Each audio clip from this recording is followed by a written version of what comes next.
Hey, sexy people, let's talk about something we all deal with. Those conversations that feel impossible to start, not because you're hiding something, not because you've lied, but because what you want to say feels complicated. Because you're still figuring out how to even name your truth. Hi, I'm Taylor Sparks, your ethical non-monogamy coach and sex goddess. And today, this is your reminder that you are allowed to change. You're allowed to need more or less. You're allowed to feel conflicted. And you are absolutely allowed to ask for whatever it is that you want. But here's the catch. You've got to learn how to say it. So many of the clients I work with, whether they're solo or partnered or in a throuple, they come to me not because they don't love their partners, but because they feel stuck.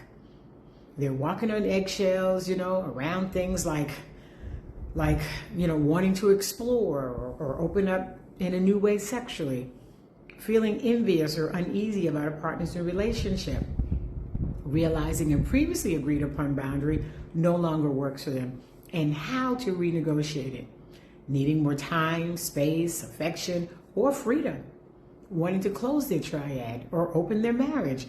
And they think, how do I even bring this up without sounding selfish or insecure or ungrateful? How do I start this conversation without turning it into a fight? How do I tell them that X, Y, and Z no longer works for me without disappointing them, on this journey? Let me say this clearly. Wanting to talk about your needs, wants, desires is not the problem, but not talking about them is. Because here's the truth. Avoiding difficult conversations is not a sign of peace. It's a quiet kind of chaos, right? When you silence your own needs, you don't protect your relationship. You just postpone the real intimacy, or worse, build unsettled resentment. So here's one of my favorite tools to help you finally say the thing that you have been afraid to say. It's called the difficult conversation formula, developed by fellow sex educator Reed Mahalko, and I use it with clients all of the time and have personally used it myself in my own relationships. So before you start the conversation, you want to set the intention, right? Here in the gut. Why do you want to even have this conversation? What are your expectations of the outcome? Are you talking to clarify, correct, apologize? Are you talking to be heard or understood? So before you start, take 3 to 5 minutes and ask yourself the following questions and answer them for yourself. 1, what is it that you are afraid to say? What is it that you're not saying? Example, I want to go on a solo vacation, but I'm afraid to ask for space. 2, what are you afraid might happen if you say it or when you say it? You're afraid that they may pull away or think I don't love them.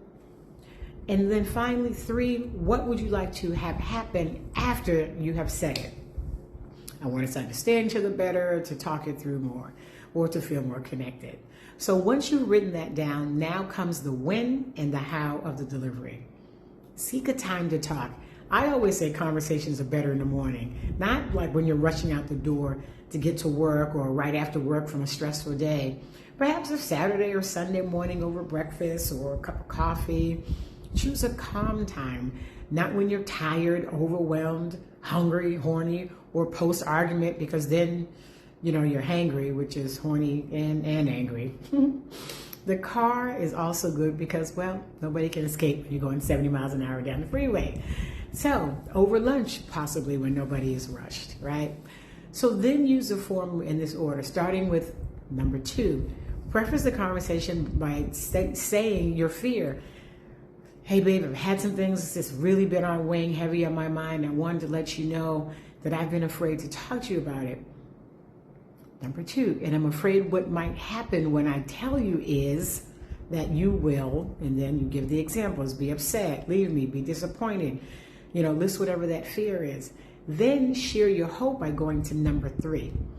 What I'm hoping is that when I tell you what I've been afraid to tell you is that you will, for example, forgive me, regain trust with me, don't leave me, because I really want this to work out between us. And then you go back to number 1, which is your truth. What I've been afraid to tell you is this. For example, I lost my job 2 weeks ago. I've been going to Starbucks every day, posting on LinkedIn and applying for jobs everywhere, but nothing has happened yet. But after you've said that, stop talking. Seriously, stop talking. I don't care how uncomfortable the silence is. Just sit there and wait to see if they have any questions or thoughts to share. If they have questions, answer them as radically honest as you can, because this is your shot. This is your chance to see that your fears have probably been unfounded. And trust me, this works. Because even if the conversation feels messy or emotional, what you've created is a safe space for vulnerability. A space where growth can happen. Remember, difficult doesn't mean disastrous. It means real. And real is where intimacy lives. When we avoid these difficult conversations, we start to fill in the blanks, with assumptions, right? Assumptions are things we accept as real without being proven. Silence and stories, and we start, the stories we start telling to ourselves that might not even be true. And when those stories go unchallenged because they're in our head, they create distance, disconnection, right? Sometimes even resentment. And then when the relationship feels rocky, what do people do? They start blaming the love style. They start saying things like, well, if we weren't trying this ethical non-monogamy thing, we wouldn't be having all these issues. No, babe, that's not it. You're not struggling because, you're non-monogamous. You're struggling because you're not communicating. And that can happen in any love style. Monogamy, polyamory, swinging, polygyny, you name it. So what's the takeaway here? If you've been avoiding, having a difficult conversation, now is the time. You don't have to do it perfectly, but you do have to do it. Use the formula. Speak your truth. Let your partner or your partners show up for you. And of course, if you need help finding the words or navigating the emotions that come with them, I'm here. You can book a free 20-minute clarity call with me. Let's talk about what's working, what's not, and of course, what's next. You can also grab my African American Guide to Ethical Non-Monogamy workbook. It is full of prompts and exercises to help you learn to express yourself clearly and confidently. And of course, my DMs are always open if you just need a quick little guidance. Because, your relationships, they deserve truth. And you deserve to feel heard. So until next time, your love, your rules, and your freedom.